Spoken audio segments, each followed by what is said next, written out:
Good morning on this Sunday, February 6th, and welcome to the Georgia Gang. Voters in Gwinnett County could soon see some major changes to their commission districts and school board seats. Also, President Joe Biden's numbers are slipping among African American voters in Georgia, and our first look at the bill that would ban transgender athletes in Georgia's public schools. Melita, Phil, Theron, and Martha are all here. The debate and discussion begin right now. From the Fox 5 studios, the Georgia Gang starts now. Republicans under the Gold Dome are proposing massive changes for Gwinnett County voters. They introduced new county commission lines that already passed the State House. I can assure you that while we lost the vote in the House, this fight is not yet over. State Representative Sam Park, the chairman of the Gwinnett delegation, says they'll continue to push for changes to the redistricting map approved by the State House, mostly along a party line vote. The map redraws the county's 4 commission districts. This is the current map in place the last 10 years, but Republicans released this map earlier this week, which reshuffles the districts and creates a new northern district, which leans conservative. We have urban, suburban communities, we have more urban communities, and they have different interests and different needs legislatively, and that is why it is best that we keep those communities of interest together. Republicans are retaliating against the voters in Metro Atlanta, Georgia, for exercising their power and their voice at the ballot box. Now, the League of Women Voters also weighed in, saying the map drawn by Republicans ignored the will of the public who participated in several public hearings. Melita, I want to start with you this week. Redistricting is political, it's ugly, and usually only one party is happy.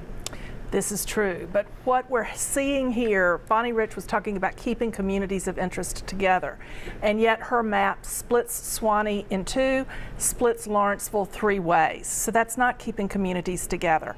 And what we're seeing here is one House member on the House side against the entire rest of the delegation submitting her map, which has not been vetted by the public, submitted at the last minute, and circumventing all the decades-long protocols about how local legislation is handled by making this a general bill rather than a local bill. Well, Martha, let me ask you, because it appears that, when Republicans were Republicans were okay when the current maps, but then when Democrats got into office, of course, this is what they do. Then they wanted to switch the maps to make them at least one district more conservative.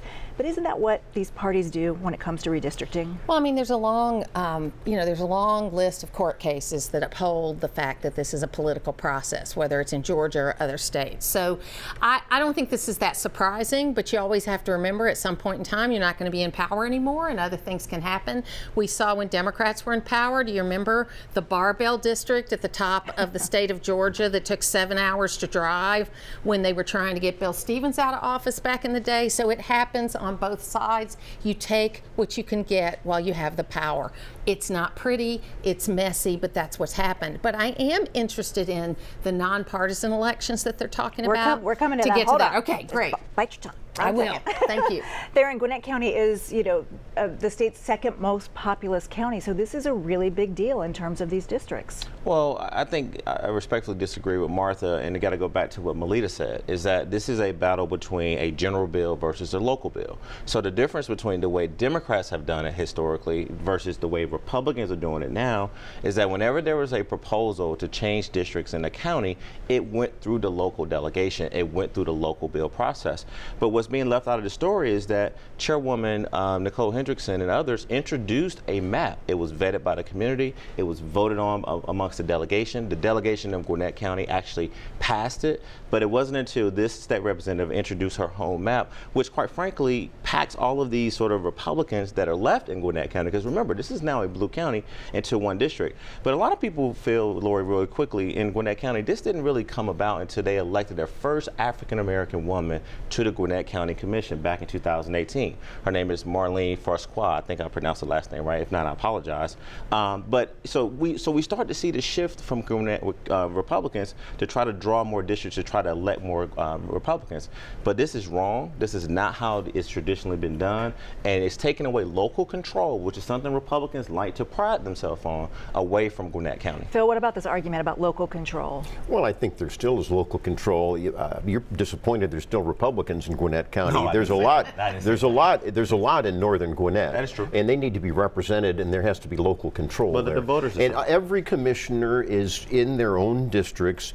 Now, you talk about communities, Melita, but I'm talking neighborhoods, and that's what the courts look like. There are communities where you can have different neighborhoods. So I think that it followed the guidelines of 10 years ago. You know that, but you don't want to tell the viewers that. So I think it's as fair as it can be, and again, it will be up to the courts. All right, well, let's stay in Gwinnett because a bill to make school board elections in the county, as Martha mentioned, nonpartisan. It passed the Senate. The board is currently made up of 3 Democrats and 2 Republicans. Melita, back over to you because the GOP sponsor says he's concerned after the firing of former Superintendent Will Bakes and some of the curriculum issues that are being discussed. But again, they're going around the local legislative process to make these districts nonpartisan. And that is against the will of the people. More than 70% of the voters in a Gwinnett County GOP 2020 primary poll said they did not want their elections for school board to be nonpartisan.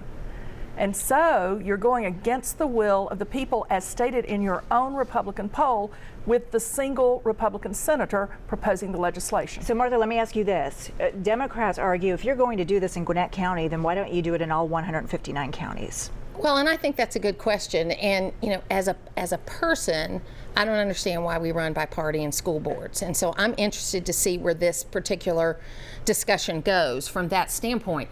But as far as, I'm glad you mentioned Superintendent Will Bakes, because that is where this started. You talk about following precedent. The man had a contract. He had 1 more year left in the contract. He was considered to be one of the best superintendents in the country, not just in Georgia, and he wasn't allowed to finish out his contract. That is also how things have been done in the past. So I do think that sort of started this sort of thing, and it was the wrong thing to do. He was treated shabbily for a person who had given his life, really, to Gwinnett County schools and had made Gwinnett County schools and had not done anything wrong. It'd be one thing if we're not talking about someone who had a problem and they had to retire. So, Theron, quickly. Well, you know, the situation with the former superintendent is totally different than what we're talking about today. What we're talking about today is that you have 109 counties in Georgia right now who have nonpartisan school boards, and that's true. So if Senator Clint Dixon really wanted to fix this problem, I go back to the question you asked, Lori, why don't you introduce a statewide piece of legislation that'll make all of them? I'll tell you why not, because you have Republicans and you have Democrats, so they're saying, hold on, I've been elected in my district as being a Democrat or a Republican, but the truth of the matter is you have Republicans in Gwinnett County that are afraid to wear the title of a Republican in a county that has flipped to become a Democratic county. and Democrats have felt that way in certain counties. That's for fair. a long time. I'm going to agree with you. I think it should be statewide. I think it should be nonpartisan, and I agree with Martha. I've always said since the 1980s when I started writing editorials in Augusta, Lori, that district attorneys and sheriffs, along with school board people, ought to be nonpartisan. And so I think Clint Dixon ought to change that. Well, Melita, I agree with you. But what Final we're word, talking Melita. about here is changing things for this year, for school district maps not yet introduced. Qualifying begins in March for the elections, which would be held in May. That's barely time to recruit good candidates and for the citizens to know what they're voting on. All right, we'll leave it there, everybody. Thank you. Coming up, a new AJC poll shows African American voters in Georgia are not as confident in President Biden compared to a few months ago. What does that mean for Georgia Democrats? Well, we'll discuss after the break. Have a question or comment for the Georgia Gang? Email them at georgiagang@foxtv.com. A new poll out from the AJC shows 60% of black voters in Georgia approve of the job President Joe Biden is doing. Now, that's a 20-point drop from a similar poll in May. Theron, over to you. What do you think is responsible for the drop here? Well, let me start off by saying this, is that African Americans, particularly, African American women, are the backbone of our party. And I believe that African American voters will continue to vote for Democrats, not just in Georgia, but all across the country. But I think the drop that you're seeing, Lori, is that we as African American voters, who are going to 90% of us going to vote for Democrats, are concerned about some really important issues that are facing the country. And we believe that while the approval ratings of President Biden may not be as high as we want them to be, I do think there's a lot of folks who want to make sure that we get through this deadly pandemic. We're concerned about the prices of food and gas. We also want to make sure that some of the issues that the president ran on, particularly passing the Voting Rights Act, the John Lewis Voting Rights Advancement Act, that those things get done. But a lot of African Americans I talk to is that are very supportive of what they've seen from the Biden administration. And so it's not unheard of for us to have some concerns. And I do believe that 60% number will get back up to 90% when it comes election time. And Martha, we did touch on this a little bit last week. Stacey Abrams has tremendous support in the African American community, as does Senator Raphael Warnock. But is there a way for Republicans to get some more support? Well, I kind of heard the hope in Theron's voice when he said they're going to continue to vote 90% for Democrats, because what we have seen is an erosion, especially among male voters, to be open to voting for Republican candidates. So, look, I had an interview almost 20 years ago now with with Representative John Lewis, where I asked him the question about African American voters all voting for one party. And he said the most wonderful thing that I still remember and quote today. He says, "Martha, I'm a partisan, but you're right. The fact that Democrats don't fight for our votes and Republicans don't try to get our votes." Now, this was 20 years ago, but that's changing. Democrats are having to fight for the votes and Republicans are trying to fight for the votes. So it's going to be interesting. Melita, will these poll numbers really have any impact on Democrats in Georgia? I believe they will, but I believe that Democrats are going to improve their messaging. And the other thing is, where are black voters going? Are they going to go to the Republicans who filibustered voting rights and who stand lockstep with a twice impeached former president who barely even bothers to hide his racist rhetoric these days behind gaslighting sentences? Phil. You have to always play the race card, don't you, Melita? Let's go back to the math here. I said last week, and again, you didn't like to hear this, Theron, but Trump got 15% of the African American vote in Georgia. Why? I think that as the middle class grows and as the upper middle class grows and African Americans and others get into that, they look at economics, they look at kitchen table issues, and that's why you see minority votes growing for Republicans. And I think that when you look at the backlash that Joe Biden has, he's polling 34% now in the state of Georgia. He's that unpopular. It's going to drag down Abrams, it's going to drag down Warnock. Why are they going to the Republicans? Why are the independents swinging to the Republicans? It's those kitchen table issues. They hate inflation. They hate higher grocery prices. Yeah, but I'm going to say this. The one thing I am concerned with, Melita, is not that they're going to go to the Republican Party, but they will stay home. And so that's why I think that we've got to quadruple down in the Democratic Party about not just messaging the Democratic African American voters, but we got to make sure that our voices are heard and things that matter to us. And the party has been dealing with this for some time, but I disagree with Phil. I think that they're not going to the Republican Party. What they're saying is that we want to see more from this president, which I think they will. Parents with children went to the Republican Party overwhelmingly in Virginia and New Jersey, and if the messaging, and you're right about the messaging, Melita, there's problems on both sides as far as messaging is concerned, but if the messaging is right on education, you're going to see people vote that way. Well, we know money isn't everything, because I want to move on a little bit, but Stacey Abrams raised more than $9 million since entering the race in December. You want to talk about being able to get your message out. That's compared to Governor Brian Kemp's $7 million over the final 6 months of last year. But Theron, the governor has about $13 million in the coffers, Abrams $7 million. Yeah, but look at the amount of donors that she had. I mean, correct me if I'm wrong, Melita, what was the count? 100,000 100,000 donors. And so these are small donations, Lori, that she's going to be able to go back to these donors maybe 1, 2, 3, and 4 times. Well, and some of them signed up for monthly donations. Yeah. I'm seeing a lot of that in social media. I've signed up for a monthly gift to Stacey Abrams. Yeah. That's a lot of money that just keeps coming in the door. But real quick, I think what I know Phil is going to say is, and we said this a lot on the show, it's not so much about how much money you raise, it's how you spend it. So even though she raised $9 million, she had $7 million on hand. She spent a lot. She spent a lot, but I think that she's going to double that. I mean, she does not have a fundraising problem. One thing about Stacey Abrams and the Democrats, she's going to have. Well, and the Republicans are going to bring in a lot of money. It was $100 million in 2018 for that gubernatorial race. It'll blow out that record. And yeah, you won't like this, but the Trump PACs are going to get involved, and you're going to see a ton of money on both sides. Well, we're still waiting on fundraising numbers from Senator Perdue, but he released his first TV ad that he did not even star in. But former President Trump was front and center, taking shots at Governor Kemp and saying he fully endorses Perdue. Martha, what do you think of the ad? And let me ask you this. Let's say David Perdue wins the Republican primary and faces Stacey Abrams in November. He has aligned himself so much with Donald Trump. We all remember Donald Trump lost Georgia. Well, Senator Perdue started a tour this week, and as I heard, the initial stops weren't quite as good, but as the week went on, the turnout got to be bigger and bigger. Look, I think everyone knows that Senator Perdue is the Trump candidate, so I wasn't that impressed with the ad. It was primarily a Fox News buy. He ought to be buying more stations, but it ought to be right. You need to buy some more stations. But I do think that it is going to be a very competitive primary, and it's going to go right to the end. Melita, we talked about the president's poll numbers dropping, but it's not that, Donald Trump overwhelmingly won Georgia. In fact, he lost. That's true. And I think the ad was also laughable because calling the cousin of the former governor and a former United States senator an outsider still is a laughable premise for an ad. Perdue is the last thing from being an outsider, but that's how he's selling himself. Phil. Well, I have to say that not everybody did know he was Trump endorsed, according to the polling. And as I said last week, his TV was going to start this week for that purpose of getting out.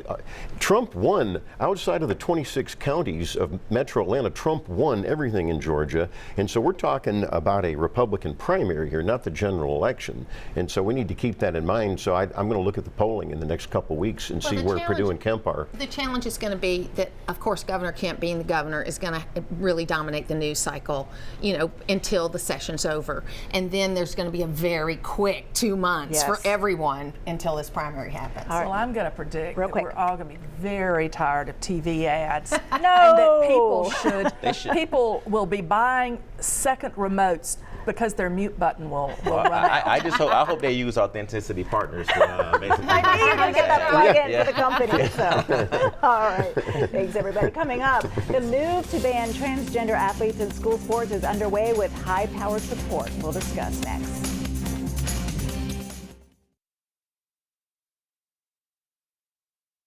Join the discussion on the Georgia Gang Facebook page and watch past episodes on the Georgia Gang YouTube channel. This week, the bill that would ban transgender athletes from competing in school sports in Georgia was introduced in the state Senate and has the backing of 24 Republicans. Melita, over to you on this one. I'm interested in your take on this issue.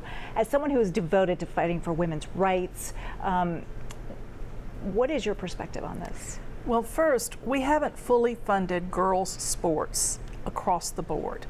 And even though we have Title IX, which mandates that.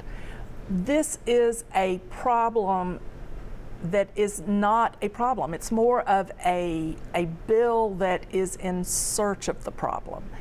And forcing those who identify as girls to play on a boys' team because of their biological gender at birth is a bullying tactic. And the same legislators who may have tried to push legislation that was against school bullying are now codifying a form of bullying with this bill. Look, what's interesting about this issue, and I've been following it for about a year and a half, is you've got very far left women's groups who really fight for Title IX and very conservative religious groups on the same side of this issue. And look, you saw it with the UPenn swimmer who is just blowing the records out of the water. If you go back, Venus and Serena Williams played like the 15th ranked doubles team of men and lost to them. Okay, I'm not saying that I don't think it's in search of a problem. I think it is very important to protect girls' sports. And, it's better to get out ahead of it until it is a problem. Real quickly. Are we going to open the door to tall young women with broad shoulders who maybe have tall daddies like my granddaughter in Oregon being subjected to prove their gender. Well, that's already happened though with the Olympic swimmer, the woman that's the fastest woman in the world. My daughter is an athlete. I have to produce a birth certificate every time we are at a club sport. It's already happening, but she was banned from competing, and it turned out she was just a female that had a higher testosterone level. So it's already happening, Melita, where women are being tested and banned. We need to figure it out. It is a problem. It is. I'm surprised to hear you say that, but the ultimate issue is fairness. And I think that's the purpose of that legislation. But also, let's not forget that 2021 was the deadliest year of transgender people and non-conforming people. And just this year alone, we've had 50 transgender and non-conforming people killed in this country. And so there is a... That's a little difference from fairness, though. Those athletic fairness attempts are really high for young transgender. And that's where I was going. The suicide attempts are up, Melita. We're talking about a playing field that's level. But it's laws like this, particularly dealing with sports, that is driving a lot of these transgender and non-conforming people. No one's in favor of discrimination or hatred. We're talking about fairness and a fair playing field for athletes. But I'm giving you the facts that this does have a traumatic effect. Well, overdoses and suicides across the board were up last year. Right, but the topic is transgender, right? All right, moving on. Let's talk about the proposed city of Buckhead, because Theron, you were on a panel this week that debated the issue.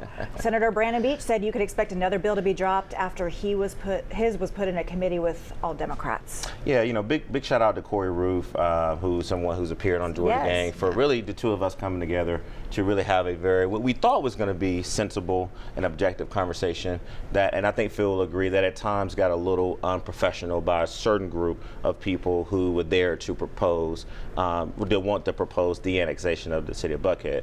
But what came out of that is that I think Senator Beach sort of sounded the alarm for a lot of people who've been paying close attention to this issue, and that is that it's not over. Yeah. And so we got to make sure that we can, continue to go through the legislative process. But former State Representative Ed Lindsay did a fantastic job of really putting forth some of the loopholes and some of the roadblocks that this is going to face. Phil. Well, I'm in favor of forums and community debate, and so I think that's good. But I think you made a huge mistake, you and Corey, and he's my friend too, along with Theron, that there were no rules and you advertised it as a Q&A. And a lot of people were upset that you didn't get a chance to have a Q&A. But don't you think some of the people, and a lot of many of where you were sitting next to were just very unprofessional and ruly, was interrupting everyone? State Representative Bessie Holland, who represents I'm opposed to disruption, but anyhow, the point is that you have legislation that you drill down on, both sides drill down on it.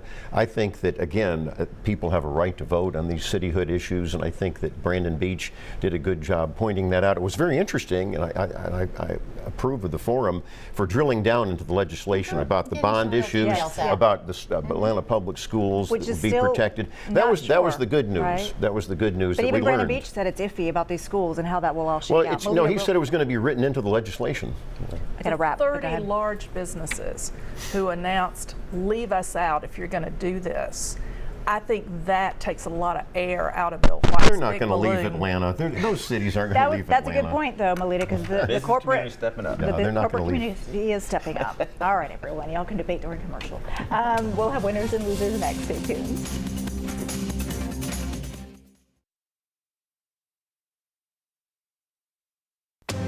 Time now for the week's winners and losers.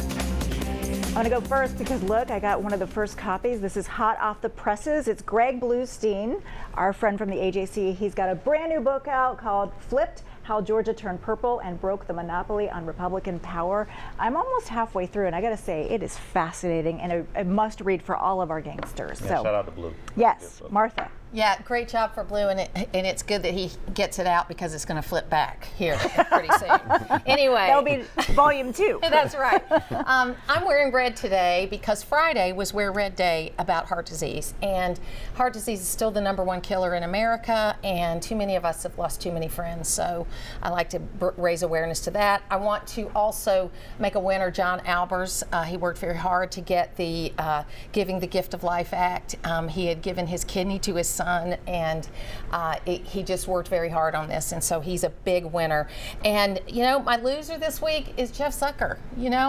He just, and I know there's a lot more to say, and there's a lot of my friends that are at CNN, but he is just you know, he is the epitome. I guess there'll be a movie. There was a bombshell movie about Fox. I guess there'll be one about CNN now. Oh, we'll see. We'll see. Theron. All right, I want to give 2 big special happy birthday shout out. The first one to Alexis Scott, who you all know is happy birthday, Alexis. She still watches. And then a big happy birthday to my godmother, Vicki Johnson, who watches the show every Sunday. And Phil, we have many conversations about your conduct on this show. I know you defended him. Well, most times. But happy birthday, Vicki. And then shout out to 2 winners. Definitely Pam Freeman, who is the wife of former Sheriff Myron Freeman, who passed away. So I definitely want to offer my condolences. And also another person, Dr. Edward Irons, who was the president emeritus of the business school at Clark Atlanta University. He passed away. So I want to offer my condolences to him as well and his family. Thank you, Phil. Well, 2 losers. I'm with Martha. The king of fake news is dead. You know, Jeff Zucker He's fired. Not dead. He's Well, fired. he's out. He is out. I mean, you know, drive the stake through the heart. He's not dead. And he ruined a very good cable news network, and I hope they get more balance in it, because right now it's a propaganda arm of the Democratic Party.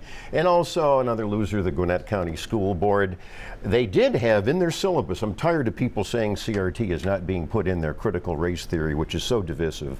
And when it was caught, they had to wipe it off of their website. Now that's, Martha, you and I have talked about transparency with school boards. That's wrong.